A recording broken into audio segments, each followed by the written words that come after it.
खर्चा वही तो 2023 की एमबीबीएस के लिए स्टार्ट चुकी है, गवर्नमेंट की भी और प्राइवेट में भी जो इंटरव्यूज़ वगैरह हैं वो स्टार्ट हो चुके हैं। अब बच्चों का एक मेन मसला ये आ रहा है कि भाई किसी का मेरिट मैच नहीं हो पा रहा है, या अगर आपको दूसरी यूनिवर्सिटी में लेना है, किसी प्राइवेट में लेना है, तो गवर्नमेंट की लिस्ट में मसला हो रहा है कि यार शायद वहाँ से कॉल आ सकती है। और फिर वहाँ पे डेट निकल ली आपकी प्राइवेट की, या किसी और यूनिवर्सिटी में आपको लेना है और आपका माइंड नहीं बन पा रहा कि प्राइवेट में लें, गवर्नमेंट में लें, हज़ार मसले होते हैं। लेकिन बात ये अभी ये जो मसला आपके चल रहे हैं ना, वो सिर्फ़ इस साल नहीं है, वो हर साल होते हैं। क्योंकि जब हर साल आपकी जब लिस्ट आती है तो यही मसला होता है कि गवर्नमेंट की और प्राइवेट में आपके डेट्स का मसला हो रहा होता है कि भई वहाँ पे कॉल आने वाली है। एक जगह आपने कैंसल करा दिया, फिर ये टेंशन होती है, दूसरी जगह आएगा नहीं आएगा क्योंकि पहली जगह कैंसल करा दिया है। तो ये हर ईयर के मसले होते हैं। लेकिन अगर आपका ग्रेड अच्छा है तो आपका ईज़िली कहीं पे भी एडमिशन हो सकता है। थोड़े से मसले होते हैं वो हर टाइम होते हैं। इस टाइम मेरा एमबीबीएस का एडमिशन का हो रहा था आज से 3 साल पहले। तो जब भी यही सेम मसले थे कि भई हमारी लिस्ट आ रही है, उसके बाद फिर मेरिट में मसला हो रहा है, उसके बाद फिर अगर लिस्ट आ गई है तो उसके इंटरव्यू की डेट कब है, इंटरव्यू की कॉल कब आएगी, इंटरव्यू की कॉल नहीं आ रही इसकी भी अलग टेंशन। तो ये सारे मसले हर साल होते हैं, लेकिन अगर आपका एग्रीगेट अच्छा है तो आपका ईज़िली कहीं न कहीं एडमिशन हो जाता है। हाँ, थोड़ा टाइम लगता है, थोड़ी ख्वारी होती है। मेरा जब एडमिशन हुआ था एमडी कैट के बाद, तो 4 महीने के बाद हमारे सही एडमिशन हुई, क्लासेस स्टार्ट हुई थी। तो इस सारे प्रोसेस में थोड़ा टाइम लगता है, तो इसलिए जो बच्चे टेंशन में कि भाई कैसे होगा, कॉल क्यों नहीं आ रही, तो थोड़ा आप सब्र करें, आपको आ जाएगी कॉल अगर आपका ग्रेड अच्छा है। लेकिन अब ये बात उन बच्चों की होगी कि जिनका ग्रेड अच्छा है, उनको कहीं न कहीं एडमिशन मिल जाएगा। अब रहे वो बच्चे जिन्होंने एमडी-कैट दिया है, उनका ग्रेड अच्छा नहीं बन पा रहा, उनको पता चल गया कि भाई कहीं न कहीं एडमिशन होना बड़ा मुश्किल है। अब आप क्या करें? क्योंकि मसला ये है, अगर आप एमडी-कैट देते हैं तो आपके माइंड में एक ही चीज़ होती है, एमबीबीएस में जाना है, या फिर बहुत हो गया तो बीडीएस में जाना है। लेकिन अगर आपका नहीं हो पा रहा, क्योंकि ज़ाहिर है अगर आप जितने बच्चे एमडी-कैट दे रहे हैं उसमें से एक लॉजिकल बात है, सबका नहीं हो सकता एडमिशन। अगर सबका हो जाए तो क्या ही बात है, लेकिन सबका नहीं हो सकता क्योंकि इतनी सीटें ही नहीं है आपके पास। तो आधे से ज़्यादा बच्चों का नहीं होना। अब आपके लिए 2 चांस हैं, या तो आप एक काम करो, आप कोई और फ़ील्ड ले लो और उसके साथ-साथ अगले साल दोबारा एमडी-कैट दे दो। लेकिन अगर आपको ये भी नहीं करना, आपको साल ज़ाया नहीं करना, तो आप दूसरी चीज़ एक और कर सकते हैं। ज़रूरी नहीं आप एमबीबीएस में आके इस फ़ील्ड में जाएँ। ऐसा भी हो सकता है कि आप एमबीबीएस के अलावा कोई फ़ील्ड लें और फिर भी इसके साथ अटैच रहें। अब ये किस तरीके से होता है, जब मेरा एडमिशन हुआ था यूनिवर्सिटी में तो मैंने देखे थे, मेरे कुछ डीपीटी के सीनियर्स वगैरह थे, जो कि थे तो वो डीपीटी के, लेकिन फिर भी एमबीबीएस से काफ़ी रिलेट चीज़ें करते थे। जैसे अभी पाकिस्तान में सैलाब आया हुआ था, तो उन इलाकों में बहुत से मेडिकल कैंप्स लगे थे, तो वहाँ पे सिर्फ डॉक्टर्स नहीं गए हुए थे, वहाँ पे आपके फिजियोथेरेपिस्ट भी गए हुए थे, फार्मासिस्ट भी गए हुए थे, क्योंकि जो लोगों को आपको अवेयरनेस देनी है वो हर तरीके से देनी होती है।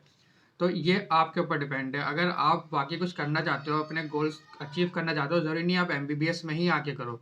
आप उससे रिलेटेड बहुत सारी फ़ील्ड हैं, आप उसमें जाके भी सेम गोल अचीव कर सकते हो। और दूसरी एग्ज़ाम्पल, जैसे हम हॉस्पिटल जा रहे होते हैं, तो वहाँ पे भी हमारे साथ बहुत सारे ऐसे दोस्त हैं जो डीपीटी वगैरह के हैं या दूसरी फ़ील्ड के हैं, मेडिकल से ही रिलेटेड। तो जो पेशेंट यहाँ आ रहे होते हैं, वो वहाँ पे भी आ रहे होते हैं। तो पेशेंट आपके सेम आ रहे हैं। अगर आपको ये चीज़ करनी है कि भाई डॉक्टर बन के आपको पेशेंट ट्रीट करना हो, और एक आपको रिस्पेक्ट चाहिए डॉक्टर वाली, तो वो आपको मेडिकली किसी भी फील्ड में मिल सकती है, अगर आप सिंसियर हो अपने काम के साथ। तो बहुत से बच्चे होते हैं, उनको नहीं मिल रहा होता है एमबीबीएस, बल्कि मेरे पास अभी बहुत से मैसेजेस भी आए हुए थे बच्चों के कि हमने तो हमेशा ये सोचा है कि एमबीबीएस करना है, डॉक्टर बनना है, अब किसी और फील्ड में कैसे जाएँ, ये वो। तो ये आपके ऊपर डिपेंड है। और बहुत से बच्चे मैंने ऐसे भी देखे हैं जो एमबीबीएस में आ गए जैसे-तैसे करके, लेकिन आगे उनसे नहीं हो पा रहा, या वो उस तरीके से अपना गोल नहीं कर पा रहे अचीव जैसे वो चाहते थे करना। तो ये फ़ील्ड के ऊपर डिपेंड नहीं है, ये आपके ऊपर डिपेंड है। अगर आपके अंदर पोटेंशियल है, तो आप किसी भी फ़ील्ड में जाके अपना नाम कर सकते हो, किसी भी फ़ील्ड में जाके आप अपना गोल अचीव कर सकते हो। लेकिन अगर आपके अंदर वो पोटेंशियल ही नहीं है, तो आप भले एमबीबीएस में भी जैसे भी आ जाओ, आप आगे उतना सक्सेस पे नहीं जा सकते। मैं पर्सनली ऐसे लोगों को जानता हूँ जिनका एमबीबीएस में एडमिशन नहीं हुआ, उन्होंने 2-2 साल रिपीट करा, उसके बाद भी उनका नहीं हो पाया। फिर उन्होंने कहीं और ले लिया एडमिशन। तो जो आपके बीच में 2 साल ज़ाया हुए, इससे बेहतर ये कहता है आप कहीं और एडमिशन लो, मेडिकल से रिलेटेड किसी फ़ील्ड में। कोई सी भी फ़ील्ड हो सकती है जिसमें आपका इंटरेस्ट है इसके अलावा। तो वो 2 साल आप वहाँ अगर यूटिलाइज़ कर लो अच्छे से, तो आप इससे रिलेटेड बहुत सारे काम कर सकते हो, मेडिकल से रिलेटेड। 2 साल ज़ाया करने से ज़्यादा बेहतर है ये। तो मैं अगर पर्सनली कोई भी मुझसे पूछता है, तो मैं उसको यही बोलता हूँ कि भई ज़ाया नहीं करो, 2 आप 1 साल भी ज़ाया नहीं करो, 2 साल तो दूर की बात। अगर आप कर भी रहे हो, तो आप किसी फ़ील्ड में ले लो एडमिशन, उसके साथ नेक्स्ट ईयर ट्राई कर लो कि भई अगर आपका एमडी-कैट आ रहा है, उसके अंदर आपका बन पा रहा है तो सही है, अगर नहीं आ रहा तो जो फ़ील्ड आपने ली हुई है, उसी को कंटिन्यू रखो। लेकिन रिपीट करना या फिर इस पर डिमोटिवेट होना ये किसी चीज़ का हल नहीं है, क्योंकि अगर आप डिमोटिवेट हो गए तो फिर आप आगे कुछ नहीं कर सकते। अगर आपने किसी और फील्ड में भी लिया, अगर आप डीपीटी में गए, आप फार्मेसी में गए, आपके माइंड में क्या रहेगा कि यार नहीं, मुझे तो यहाँ आना ही नहीं था, मुझे तो एमबीबीएस में जाना था, मैं इसमें क्या करूँगा। और फिर आप बस गुजारे वाला चला रहे हो तो कि यार बस पेपर दो, निकालो, जैसे तैसे निकलो यहाँ से, और पूरे टाइम आप यही कंप्लेन करते रहते हो, यार मुझे तो मेडिकल में जाना था, एमबीबीएस में जाना था, वहाँ नहीं हुआ, मैं ज़बरदस्ती यहाँ ले लिया। तो इसलिए ये आपके ऊपर डिपेंड है, आप किस तरीके से पढ़ रहे हो, आप जिस भी फील्ड में जा रहे हो। अगर आपके अंदर पोटेंशियल है, जैसे मैंने पहले बताया, तो आप किसी भी फील्ड में कर सकते हो अपना नाम।